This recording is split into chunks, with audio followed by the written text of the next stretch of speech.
J'ai donc souhaité faire un point de presse ce jour sur le programme de rénovation urbaine de la ville de Perpignan et notamment le lancement donc, du projet Bétriu qui s'inscrit dans ce cadre-là, sécuriser, embellir, ouvrir, accompagner. Vous avez eu les dossiers de presse. C'est pour simplement recadrer un peu le débat et vous démontrer, si tant est que cela soit nécessaire, la volonté de la mairie de Perpignan de sortir d'une impasse qui n'a que trop duré. Ce projet qui concerne Saint-Jacques au sens large est essentiel pour la remise en mouvement, la revitalisation de l'ensemble du centre-ville de Perpignan. Car il ne faut pas croire qu'il y a un Saint-Jacques qui vit en autarcie ou en autonomie et le reste de la ville. Il y a un Saint-Jacques qui fait partie de la ville et qui est même, à mes yeux, un quartier essentiel de la ville. Et si tout avait été fait depuis déjà 30 ans dans ce quartier-là, si on avait respecté un certain nombre de règles et si on y avait mis les moyens, peut-être nous n'en serions pas, nous, les héritiers de cette situation, eh bien, obligés de prendre des décisions et de prendre des mesures qui s'imposent et que nous prendrons dans l'intérêt général des habitants du quartier et des habitants tout simplement de Perpignan. D'un montant total de 70 millions d'euros. Ce projet comprend également la rénovation de la rue Foch, la réalisation du campus Mailly, la construction de la bibliothèque universitaire et la requalification de la place Rigaud, ainsi que, et c'est vrai que ça devient maintenant urgent, la réfection de la rue Lucia, que tout le monde attend, à juste titre, et qui est l'un des, des emblèmes visuels de l'abandon de ce quartier par les politiques précédentes. À l'arrivée de la nouvelle majorité, dont vous avez les élus concernés ici, la partie du projet de rénovation urbaine qui concernait Saint-Jacques était à l'arrêt depuis 2 ans et demi pratiquement.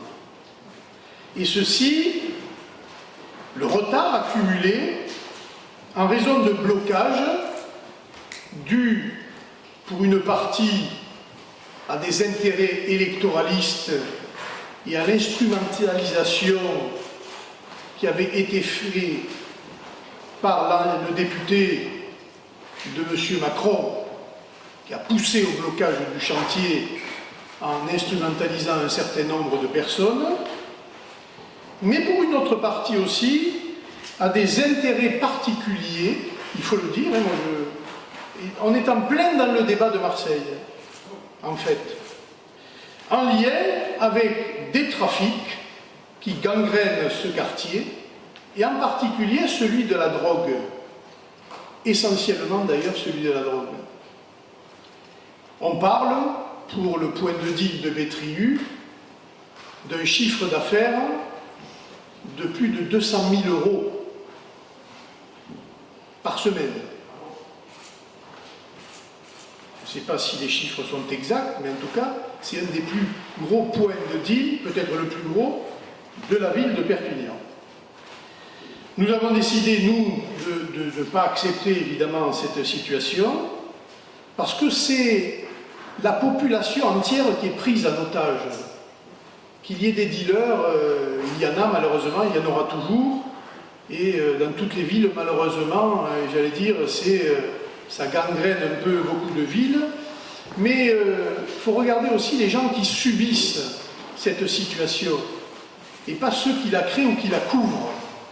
Et nous, en tant que municipalité, dans ce projet de rénovation urbaine, la première de notre mission, c'est d'assurer la sécurité de celles et ceux qui veulent vivre paisiblement, quels qu'ils soient. Ce sont des commerces, des commerçants, des habitants, et qui n'en peuvent plus de cette situation. Et Bétriu, le fameux immeuble Bétriu, a cristallisé un peu cette situation du quartier avec plusieurs incidents très graves, et plus que des incidents, plusieurs faits graves. Et encore récemment, même si ce n'était pas Bétriu, c'était quand même à quelques mètres, puisqu'il y a eu la mort d'un jeune dans une fusillade. C'est pour ça que je vous dis, on est en plein débat sur Marseille, on n'est pas Marseille, mais moi je ne voudrais pas que Perpignan devienne Marseille. C'est pour ça qu'il faut se prémunir contre cela. Nous avons depuis un an travaillé, je parle de la partie technique, les services sont tout à fait au fait, et de la partie technique, c'est pas, j'allais dire, nos services sont compétents pour faire ça. C'est aussi la partie sociale de ce projet de requalification urbaine qu'il fallait travailler.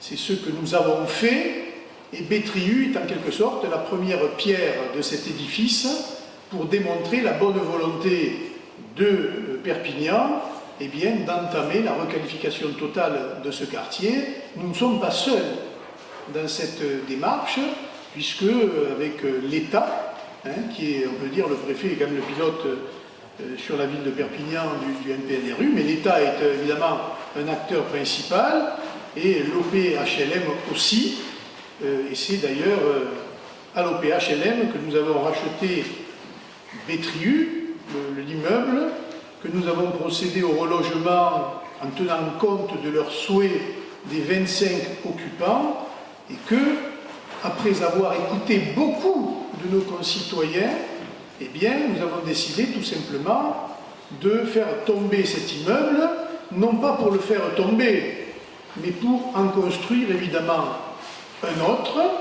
Dans la concertation, il y a des visuels, je crois, dans le dossier de presse, mais ce n'est pas pour ne rien faire. En fait, ce n'est pas une dévolution, c'est une reconstruction de ce quartier. Il y a des choses aujourd'hui qui vont être faites en concertation avec les habitants, des projets qui leur sont montrés, et tout cela va se faire dans la concertation. C'est pour ça que c'est important la démolition de ce bâtiment qui va lancer, j'allais dire, la préfiguration du reste. Le chantier comporte 2 phases. La phase de préparation qui débute le 6 septembre et qui durera 2 semaines, et une phase de démolition qui durera 4 semaines, la fin des travaux étant prévue pour le 29 octobre. Les 4 axes du projet Bétriu, c'est sécuriser, c'est l'enjeu fondamental. Je suis persuadé qu'en enlevant ce point de deal qui n'était contrôlé, il faut le dire, ou très mal contrôlé par les forces de l'ordre pour des raisons de la difficulté, mais aussi d'effectifs, etc., c'est un élément, évidemment, qui marquera le quartier, et je pense que c'est un des éléments qui permettra de desserrer les taux des trafiquants sur le quartier. Parce qu'on en est là, hein. Il n'y avait pas de barrière à Bétriu, mais très honnêtement, pour y être allé un certain nombre de fois, il y aurait pu en avoir une, que ça n'aurait choqué personne. Ça, il faut quand même le relever. Et une fois que la police passe, ils s'en vont, une fois que la police s'en va, ils reviennent. On connaît tout ça, il y a des gens d'ailleurs qui vivent dans le quartier, des élus. Et c'était le quotidien de nombre de ces habitants. Donc la première raison, c'est la sécurité. Il s'agit de redonner aux habitants la quiétude, la tranquillité pour vivre demain dans un quartier apaisé et rénové. Avec là, déjà, parce que j'ai vu un certain nombre d'affichages d'un certain nombre d'adversaires associatifs qui sont contre tout. Vous avez des gens, ils sont pour tous ceux qui sont contre et contre tous ceux qui sont pour. Et donc là, ils sont contre. D'habitude, ils marquaient le caractère historique des bâtiments pour entamer des procédures. Celui-là, on ne peut pas dire qu'il ait un caractère particulièrement historique. Bon. Mais ils sont contre, et donc, évidemment, ils vont chercher à empêcher ou à tenter de le faire, mais il est évident que ne pas enlever ce point de deal à Bétriu, c'est cautionner ce qui se passe à Bétriu. Voilà. Parce que ce qui a été la mairie ne démolit pas. Ce qui a été démoli à Saint-Jacques, ce sont les valeurs républicaines. Ça a été démoli complètement. L'égalité, hein, la liberté d'un certain nombre de choses, puisque certaines personnes ne peuvent pas vivre comme elles l'entendent, et la fraternité, voilà. Ça, c'est des vraies valeurs qui, bien souvent, malheureusement, ont disparu de Bétriu parce que le contrôle est donné à ces trafiquants. Les gens qui s'y opposent, moi je m'interroge d'ailleurs, c'est donner raison à ceux qui sont dans l'illégalité et qui sont vraiment dans une démarche de deal, de trafic. Donc moi je les mets en garde, gentiment, puisque je n'ai aucun moyen de les contraindre, et heureusement d'ailleurs, mais qu'ils le sachent, c'est un très mauvais signal qu'ils donnent, tout simplement, à la volonté, au dialogue que nous avons engagé, nous, avec ce quartier, pour le refaire. Et Bétriu est un élément emblématique de la refonte de ce quartier. Donc, sécuriser le quartier. La deuxième, c'est l'embellir, parce qu'on ne fait pas tomber un tel immeuble pour créer n'importe quoi. À la place, il y a un projet, il y a même un projet avec des commerces sur ce projet, donc c'est pas pour en faire un terrain vague ou un parking, c'est pas vrai, c'est pour en faire un lieu de vie, hein, un lieu social, c'est pour en faire autre chose qui, à l'œil, mais aussi en matière de vie, eh bien, sera beaucoup plus agréable, beaucoup plus, on pourrait dire, beaucoup plus vivable que ceux qu'il y a actuellement. L'embellissement du lieu passe aussi par la création d'un parc urbain dans lequel viendront s'insérer des aménagements au départ temporaires pour les enfants et en attendant que les constructions se fassent sur ce lieu-là. Ensuite, c'est ouvrir le quartier. Ouvrir Saint-Jacques constitue un double enjeu. Il s'agit de l'ouvrir sur son environnement extérieur et permettre, et c'est l'un des objectifs de la Convention de la rue, les conditions d'une véritable mixité sociale. Voilà, il faut arrêter de croire que la pauvreté est installée à Saint-Jacques pour des siècles. Je pense que nous avons l'occasion là, en reconstruisant, eh bien, de remettre de la mixité sociale dans ce quartier et de préserver un peu le caractère historique, architectural et culturel de ce quartier. Là encore, hein, moi je m'inscris en faux contre tous ceux qui laissent croire que l'on va démolir pour mettre dehors certaines populations. Je l'ai d'ailleurs dit dans ma réunion publique l'autre jour, c'est l'inverse qui est tenté par ce projet-là. C'est précisément refaire le quartier pour permettre à ces populations de rester y vivre dignement, mais dans la sécurité et en respectant évidemment un certain nombre de règles de vie en commune et qui concernent la propreté, l'insalubrité, mais aussi de dénoncer et de mettre fin à un certain nombre de situations plus ou moins confuses sur les locations en général et les marchands de sommeil en particulier. Voilà, là aussi, petit à petit, on arrive à avoir une cartographie de ce qui se passe.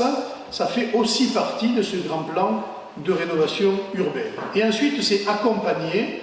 La situation de très nombreux habitants du quartier Saint-Jacques nécessite un accompagnement des services de la ville, mais aussi de l'ensemble des services publics. On ne réussira pas seul. Et l'État, puisqu'il semble généreux dans d'autres situations pas faciles, moi je demande à l'État, qui fait à Perpignan, qui fait des propositions et qui suit ce chantier, d'aller beaucoup plus loin que ce qu'il propose, notamment en matière d'accompagnement. La maison de quartier installée à l'espace Carola va devoir développer ses activités, renforcer sa présence sur l'ensemble du quartier et des programmes novateurs de retour à l'emploi, d'aide, par exemple la désintoxication, doivent aussi être mis en place avec des projets pédagogiques, mais c'est aussi la scolarisation des enfants. Je ne sais pas, hier c'était la rentrée, hein, je n'ai pas pu me rendre à l'école de Saint-Jacques, mais je suis très soucieux de savoir la scolarité et la scolarisation des enfants de Saint-Jacques, qui sont énormément perturbés par la sécurité du quartier.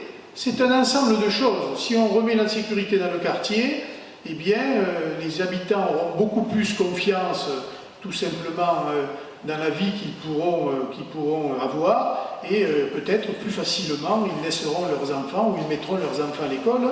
C'est un tout. Il faut bien comprendre que c'est un tout, et ce n'est pas faire tomber un immeuble pour faire tomber un immeuble. Ça n'aurait aucun intérêt. Voilà. C'est commencer les travaux, et c'est, je pense, emblématique de notre politique. La suite du projet, c'est la transparence et le dialogue. Le projet BTRIU n'est pas un projet ficelé, c'est-à-dire qu'il n'y a pas des intentions cachées derrière, il y a juste des intentions de bien faire et de faire du neuf, mais en concertation avec les habitants. La démolition de l'immeuble est la première phase d'un processus qui doit s'accélérer pour se faire avec une méthode radicalement différente de celle qui a pu exister. C'est d'ailleurs ce que j'ai dit très clairement aux habitants du quartier depuis longtemps, lors d'une réunion publique, comme j'avais eu déjà l'occasion de le dire pendant la campagne électorale. Définir les contours architecturaux et du futur cadre de vie avec les habitants, et pas sans les habitants.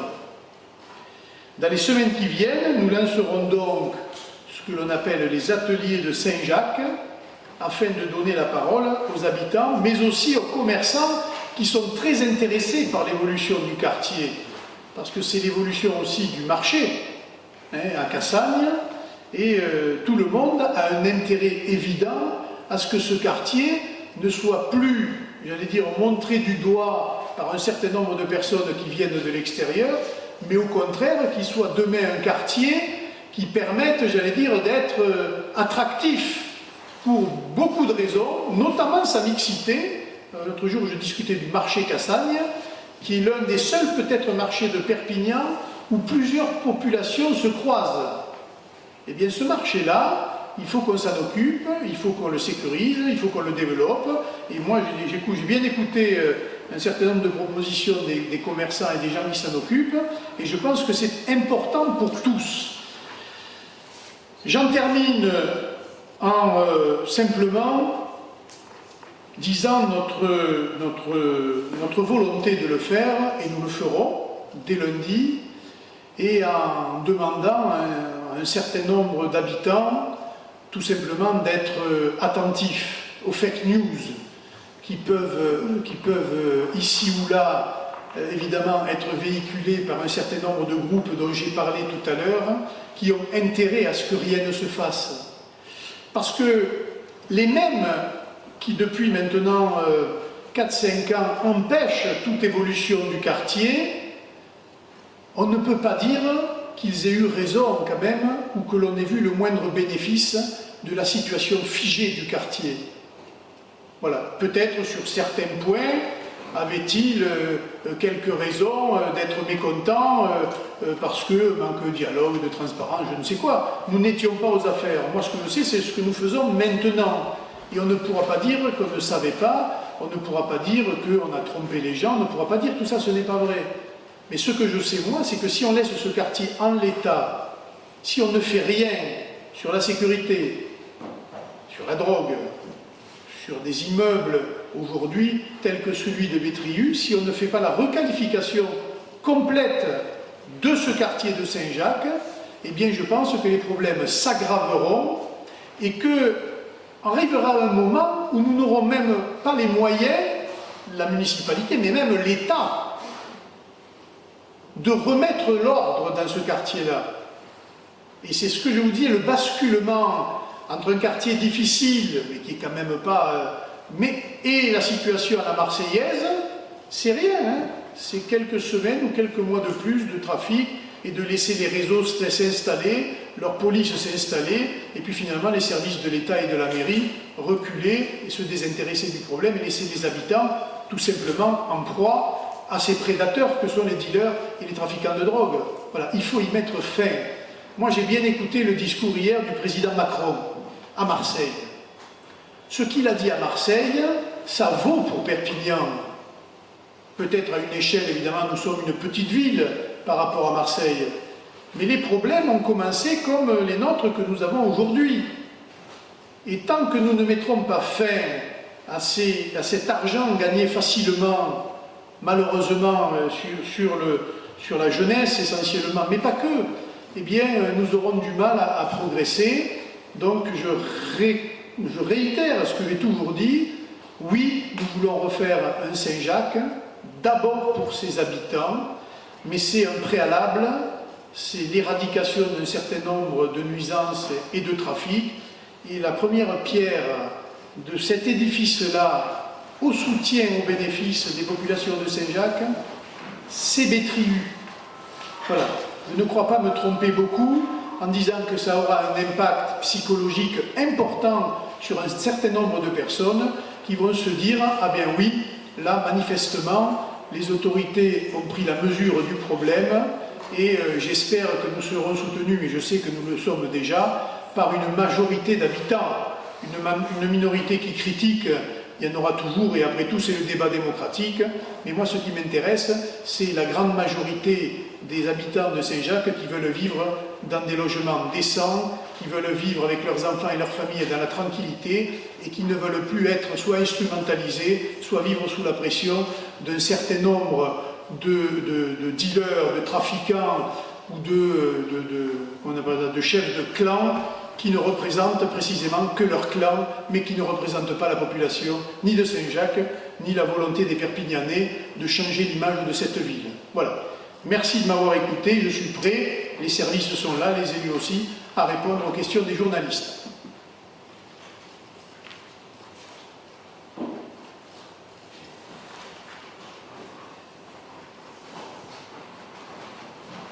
Oui. Tout à l'heure. D'accord. Il n'y a pas de questions? Parfait. Donc, on se donnera rendez-vous pour faire des points d'étape à partir de lundi prochain. Et on suivra au jour le jour l'évolution des choses. Mais mes élus seront à votre disposition aussi pour répondre la plupart du temps. Vous savez, ils ont aussi leur réseau sur le terrain, ils ont leurs amis, ils connaissent parfaitement le quartier et quelquefois, malheureusement, on n'entend que ceux qui ont la plus grosse voix. Mais c'est souvent la voix minoritaire. Donc, voilà. Oui.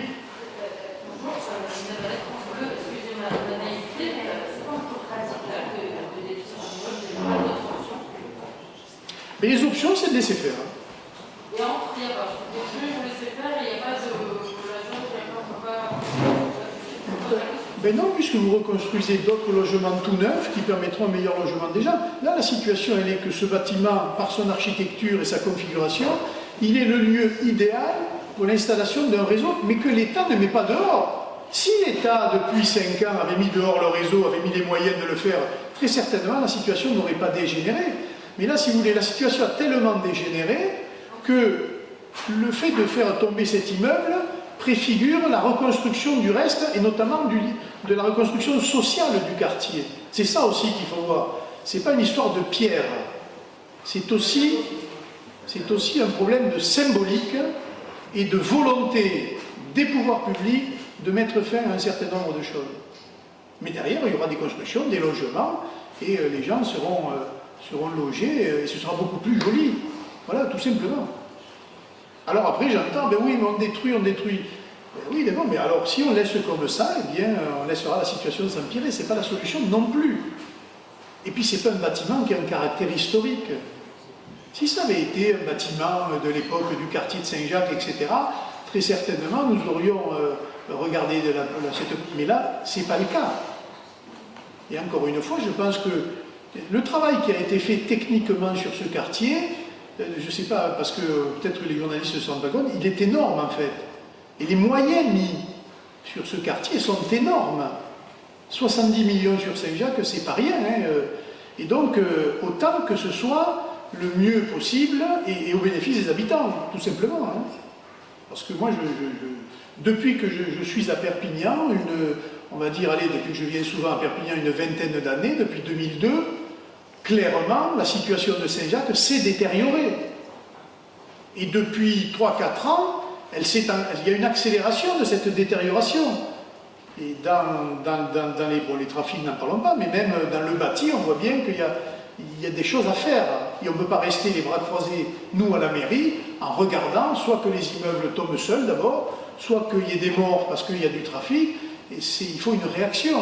Et cette réaction, je pense que nous avons fait le diagnostic depuis longtemps, et nous l'avons. Et je suis en plus persuadé que nous avons l'immense majorité des Perpignanais avec nous. Parce qu'il y a ça aussi. L'image de ce quartier-là, elle impacte tout Perpignan. Moi, je suis désolé de voir, quelquefois, des journalistes parisiens, je l'ai vu la dernière fois, même qui viennent pour voir Saint-Jacques, comme si c'était quelque chose de voilà. Et ça, je trouve que c'est pas normal. Voilà. Moi, j'aimerais qu'on vienne voir Saint-Jacques pour son caractère culturel, pour la rénovation dont il bénéficiera à l'avenir. Moi, je préférerais voir des reportages sur ça.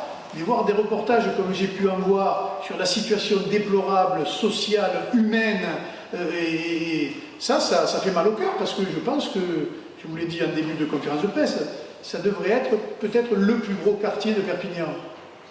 Et moi, j'y crois. Mais pas en mettant les gens dehors, précisément en refaisant l'habitat et en éradiquant un certain nombre de trafics.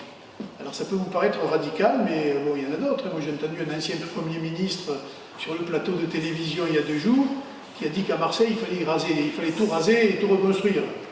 Bon, moi, c'est pas ce que je vous dis quand même. Je suis quand même beaucoup plus raisonnable que M. Valls en la matière. Voilà.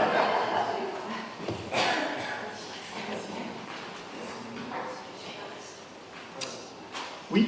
Philippe, pour élargir quelques contacts, vous venez de parler de l'aspect culturel de Saint-Jacques. Est-ce que la mairie va appuyer le projet de radio gitane? Oui, nous sommes en train d'en discuter précisément et de trouver le mieux à même de recevoir cette radio. Mais c'est qu'un aspect, la radio, hein, c'est tout ce qui se passe aussi avec les lieux culturels qui existent déjà. Hein. André est là, on est allé l'autre jour à la Casa Musicale, qui a aussi des résultats remarquables, mais peu connus. Donc il y a toute cette dimension-là à faire vivre. Il y a le Festival international aussi de musique gitane que nous allons mettre en place, j'espère, l'année prochaine, si tout va bien. Oui, et donc ça va se faire, mais ce que n'ont pas compris aussi certaines personnes, c'est qu'on vient de passer quand même une année difficile où, par exemple, on ne pouvait pas réunir les gens pour leur parler. C'est aussi simple que ça, puisque le Covid nous a empêchés de le faire.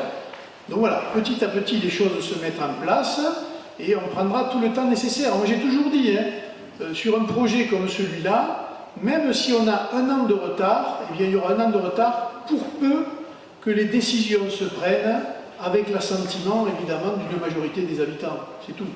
Après, des contestataires, il y en a toujours eu, il y en aura toujours, mais il faut savoir aussi prendre les décisions et montrer, et je pense montrer la justesse des analyses qui ont été les nôtres et qui tiennent compte des audits qui se sont multipliés, et puis de l'expérience des gens de ce quartier aussi.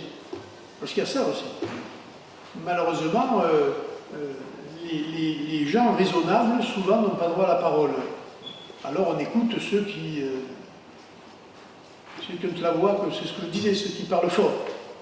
Moi, je pense qu'il y a une majorité silencieuse qui veut sortir de la situation qu'elle subit aujourd'hui dans ce quartier-là, et c'est à cette majorité silencieuse que s'adresse évidemment notre projet.